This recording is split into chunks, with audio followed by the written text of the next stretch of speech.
Wait, what? Welcome to Weiwat The W Files, where mysteries, conspiracies, and the unexplained take center stage.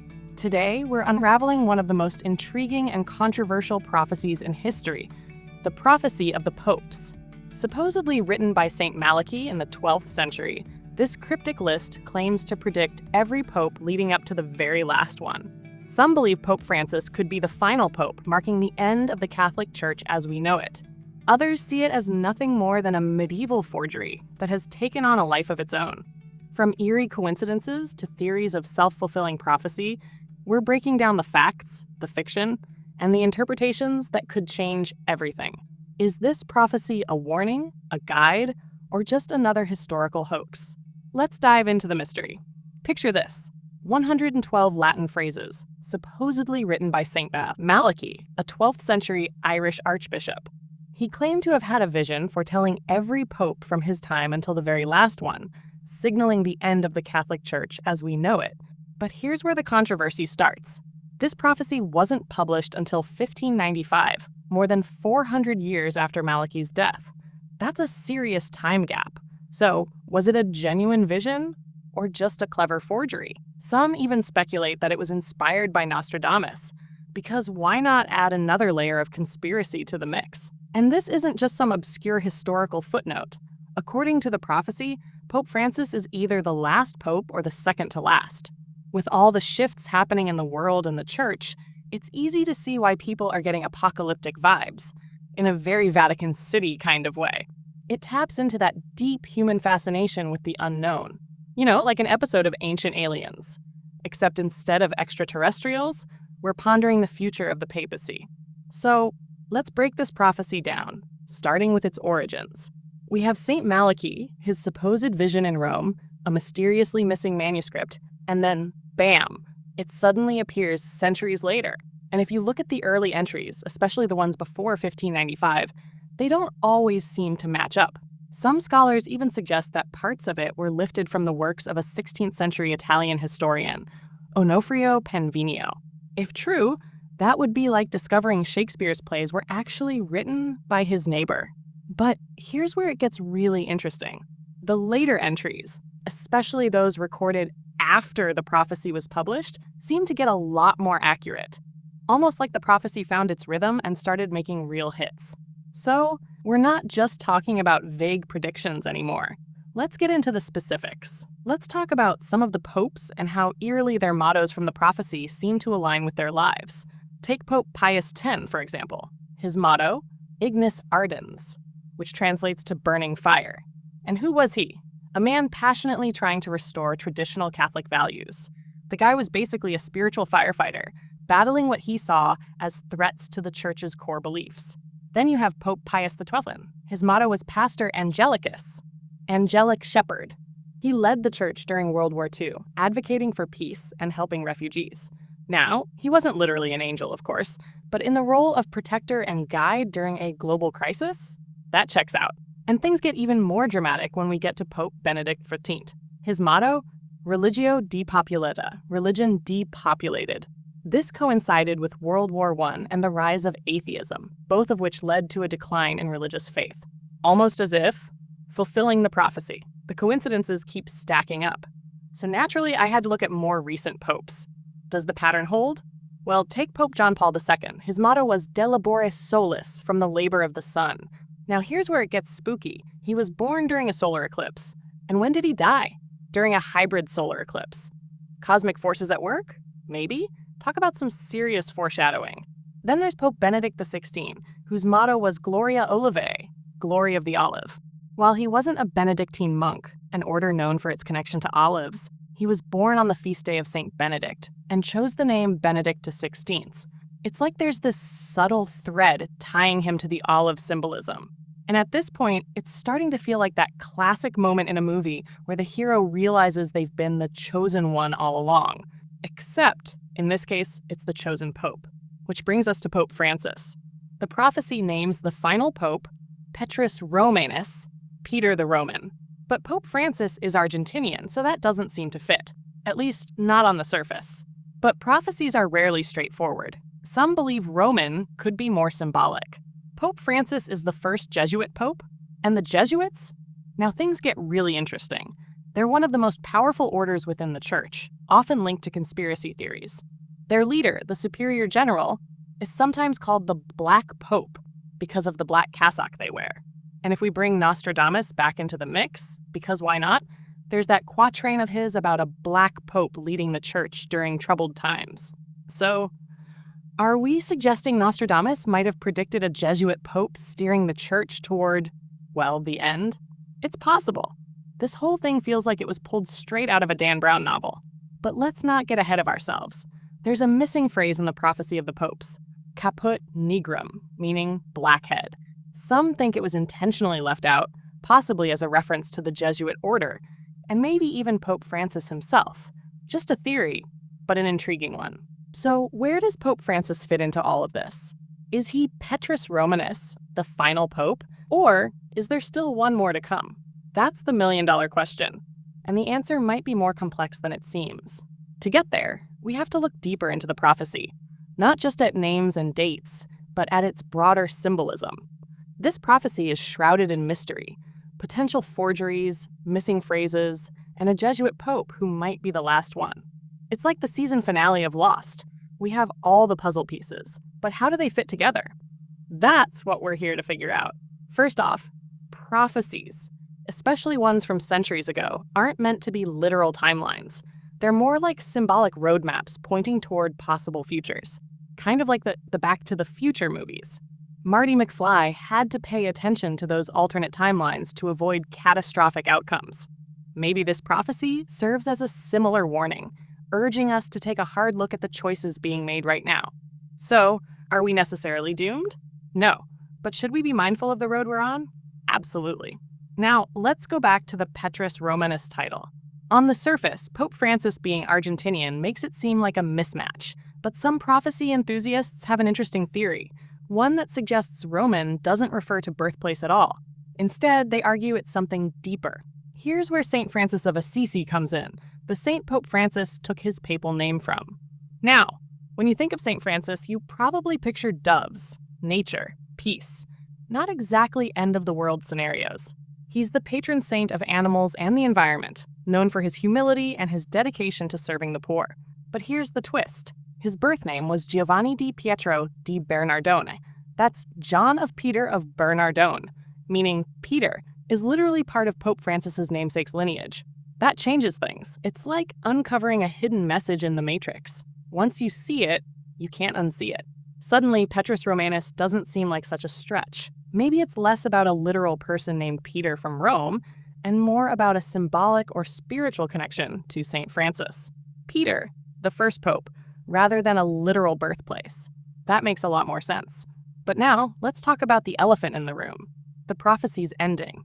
It talks about tribulation, the destruction of Rome, and final judgment. That's some seriously intense stuff. Are we looking at a full-blown apocalypse here? A Roland Emmerich-style disaster movie with fire, floods, and the Vatican crumbling into the Tiber? Well, the language in the prophecy is intentionally vague, which is why there are so many different interpretations. Some people take it literally, expecting a fiery, catastrophic end. Others see it as more symbolic. Maybe it's not about the physical city of Rome being wiped out, but rather the collapse of institutions or systems that represent the old ways of doing things. Less fire raining from the sky, more a dismantling of outdated structures. A societal shift. Think of it like the Dark Knight, when Gotham has to tear everything down in order to rebuild itself. Pope Francis has repeatedly called for the church to be more humble, to decentralize power, and to focus on serving the poor and marginalized.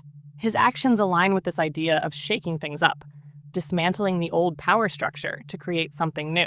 So maybe he is fulfilling the prophecy, but not in the apocalyptic sense people expected. Instead of bringing destruction, he's a catalyst for change, a reformer ushering in a new era for the church. That's one way to interpret it. And with prophecies, multiple interpretations are always on the table. What really matters is how we respond to them. Do we panic and brace for the end of the world? Or do we focus on creating positive change? It's kind of like a choose-your-own-adventure book. The outcome depends on the choices we make along the way. And speaking of choices, there's one specific interpretation of the prophecy that's been gaining traction. the idea that 2027 is a pivotal year. Here's where it gets interesting. Remember that missing phrase, caput nigrum? Some believe it fits into a timeline that traces back to Pope Sixtus V, who reigned from 1585 to 1590. According to the prophecy, his motto marks a midpoint, a sort of axis in time. Now follow this. The first pope mentioned in the prophecy, Celestine II, was elected in 1143. The time between his election and Sixtus V's reign? About 442 years. So some prophecy enthusiasts have done the math. If you add another 442 years to Sixtus V's time, you land squarely in 2027. And that's just a couple of years away. Suddenly, those end-of-the-world preppers don't seem so crazy, do they? But remember, this whole 2027 idea hinges on a very specific interpretation of the prophecy and how that missing phrase fits in. It's just one possibility among many. So maybe hold off on stockpiling canned goods and building that underground bunker. At least for now. Still, it's fascinating how this prophecy, whether real or fabricated, has held people's attention for centuries. There's something about it that keeps us coming back. Why does it resonate so much? I think it taps into our deep-seated need to understand the future, to find patterns in chaos. Humans crave order, a narrative that helps make sense of the world around us. It's why we get so hooked on shows like Stranger Things or Westworld. They feed that obsession with the unknown, where mystery and danger exist side by side. And let's be real, this prophecy has some pretty dark implications. But if we step away from the idea of a literal apocalypse, what are we really looking at? Is this the end of the world as we know it? Or something more symbolic? One interpretation suggests it could signal the end of the papacy as we know it.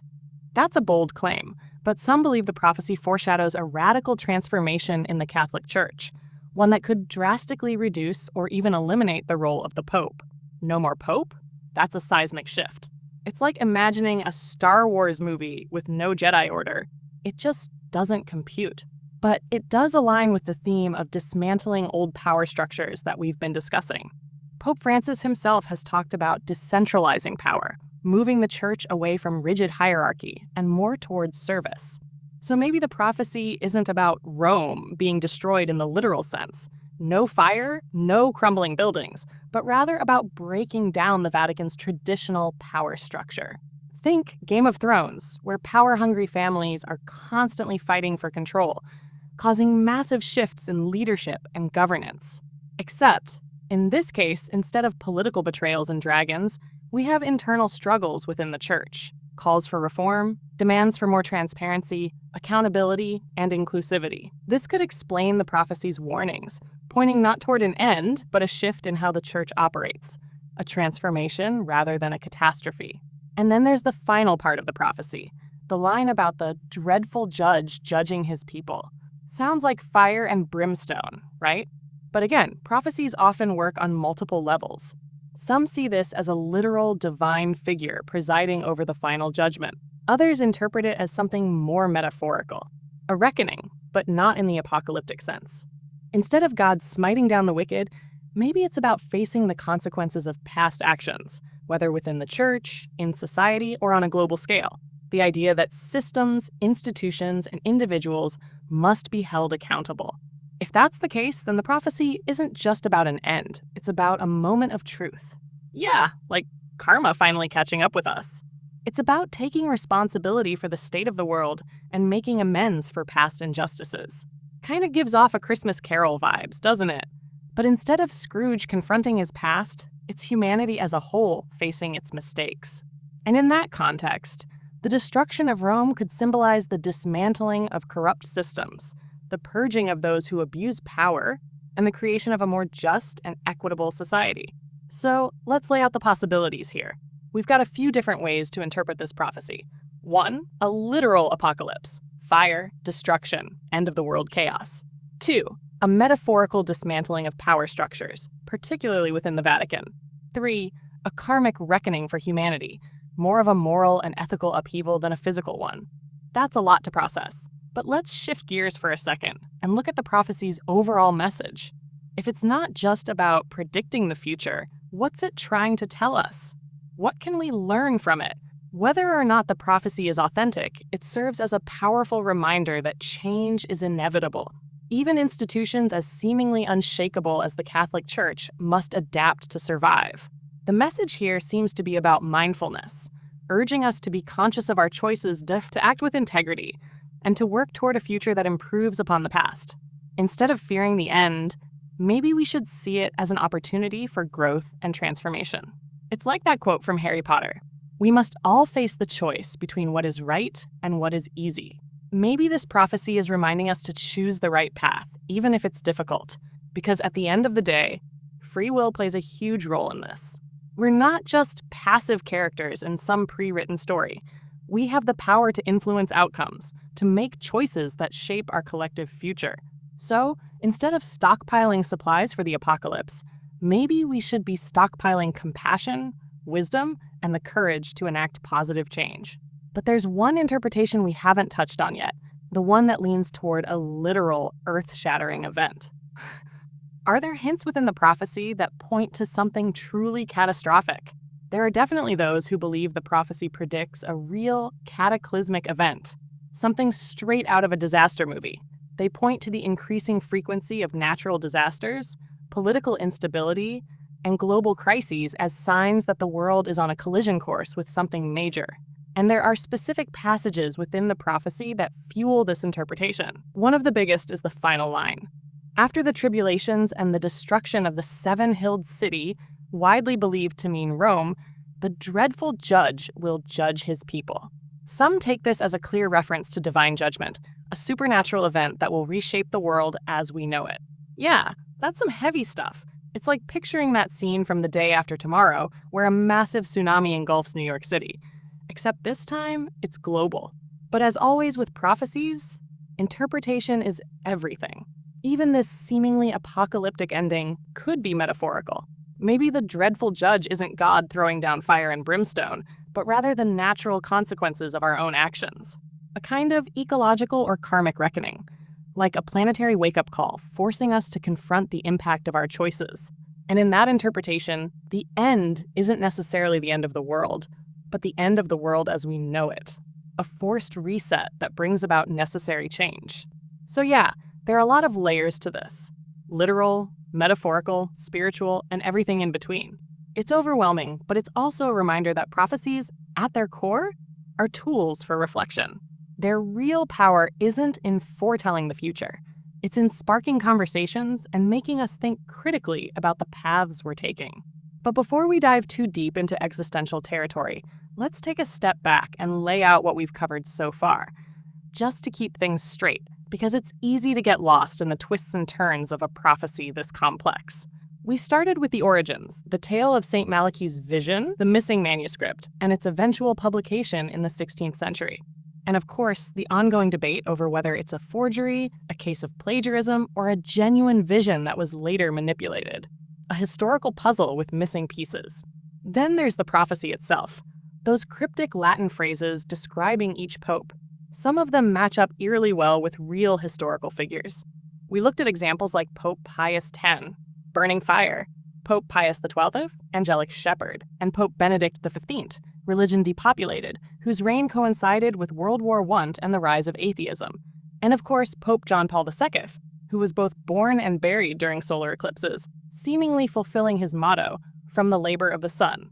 We also touched on Pope Benedict XVI, whose connection to the glory of the olive motto is more subtle, but still intriguing. And then there's Pope Francis, the first Jesuit pope, and the massive question mark hanging over him. Is he Petrus Romanus, the final pope, or is there still one more to come? We explored the different theories, from the missing phrase caput nigrum, black head, possibly linking him to the Jesuits, to Nostradamus' prediction about a black pope leading the church during troubled times. So what are we left with? A mystery wrapped in a riddle, draped in papal robes, right? And that just adds another layer of intrigue to the whole situation.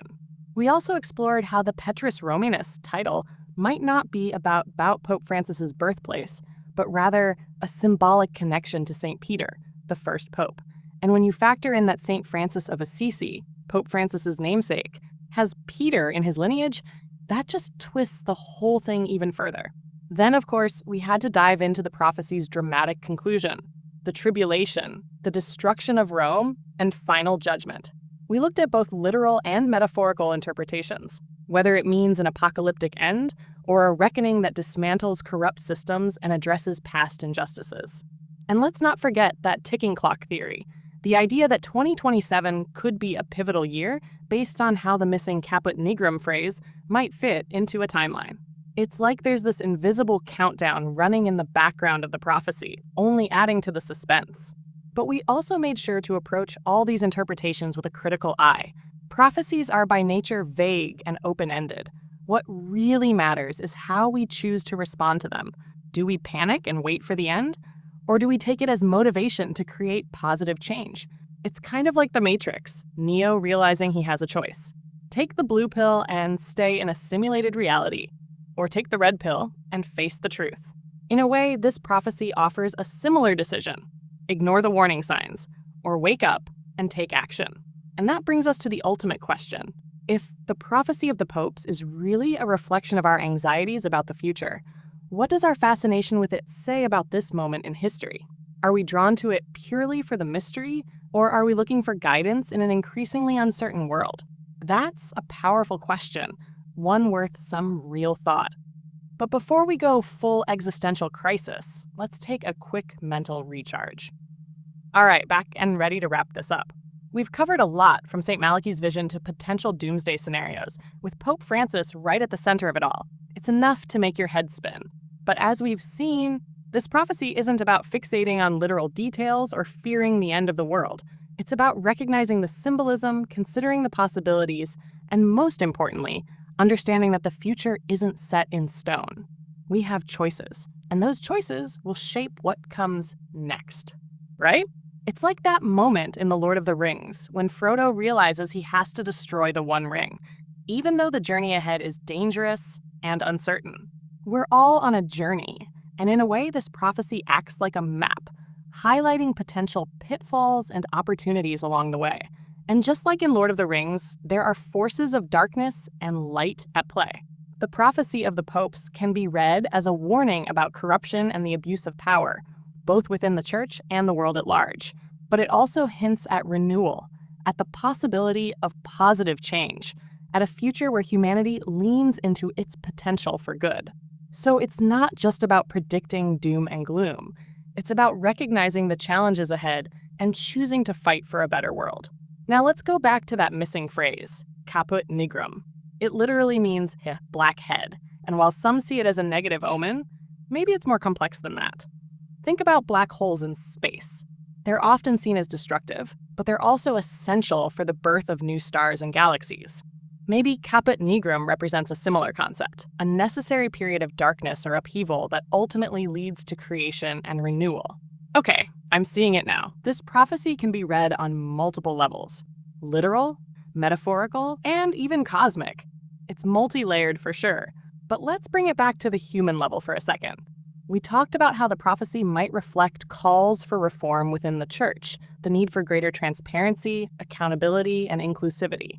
Do Pope Francis's actions align with that vision for change? Well, he's definitely shaking things up. His focus on humility, simplicity, and a direct connection with the people stands out. He's spoken out against the excesses of wealth and power within the church.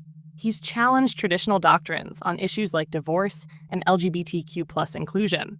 It's like he's rewriting the script, saying, we've played this role for centuries, but it's time for a new act. And in doing so, he could very well be fulfilling the prophecy, not by bringing about an apocalypse, but by forcing the church to confront its own shortcomings and evolve in order to survive. So in a way, he's like the Neo of the Catholic Church, the chosen one leading the way toward a new reality. I like that analogy, but let's go back to the ending of the prophecy. We've looked at the different interpretations, whether it's a literal apocalypse, a dismantling of power structures, or a karmic reckoning. But there's one more possibility we need to consider: the idea that the prophecy of the popes might actually be a self-fulfilling prophecy. That's an interesting idea. The prophecy itself might be influencing events rather than just predicting them. Think about it. If people genuinely believe the world is ending, they might start behaving in ways that actually bring about that end. Panic, instability, societal collapse. But on the flip side, If they believe that transformation and positive change are possible, they might be more inclined to work toward that goal. It's like that idea from The Secret, the power of manifestation, the belief that our thoughts and expectations can shape reality. Maybe the prophecy of the popes functions in a similar way, a tool for focusing our collective consciousness on certain outcomes. So maybe it's not about a fixed destiny, but a set of possibilities. The choice is ultimately ours. Do we buy into the doomsday scenario and let fear dictate our actions? Or do we choose to believe in renewal, in progress, in the potential for something better? And that brings us back to free will. We're not just passive players in some cosmic script. We have the ability to make choices that shape the future, both as individuals and as a collective. Maybe that's the true message of the prophecy, not predicting an inevitable fate, but reminding us of our own power to create the future we want. It's like that line from The Shawshank Redemption. Hope is a good thing, maybe the best of things, and no good thing ever dies. Even in the face of uncertainty, even when darkness looms, the prophecy can serve as a reminder that we're not powerless in shaping what comes next. And that, I think, is the most powerful takeaway. The prophecy of the popes, with all its mystery, its speculation, and its eerie coincidences, ultimately points us back to ourselves, to our choices, our actions, and our responsibility in shaping a better world. Instead of fearing the end, we should embrace the opportunity to begin again, to learn from the past, and build a future that is more just, more compassionate, and more aligned with our highest potential. And that's a wrap on this deep dive into the prophecy of the popes. Whether you see it as a chilling prediction, a self-fulfilling prophecy, or a centuries-old hoax, one thing is certain: it continues to spark debate and fascination. But beyond the mystery, it raises an even bigger question. Do we shape the future? Or does the future shape us? At Weiwat The W Files, we believe that mysteries like this aren't just about uncovering hidden truths. They're about challenging our perspectives and making us think. So instead of fearing the unknown, we should embrace the opportunity to learn, to question, and to create a future that reflects our highest potential. If you enjoyed this episode, don't forget to follow and subscribe for more deep dives into history's biggest enigmas. And let us know your thoughts. Do you think Pope Francis is the final pope? Is this prophecy real or just an elaborate legend?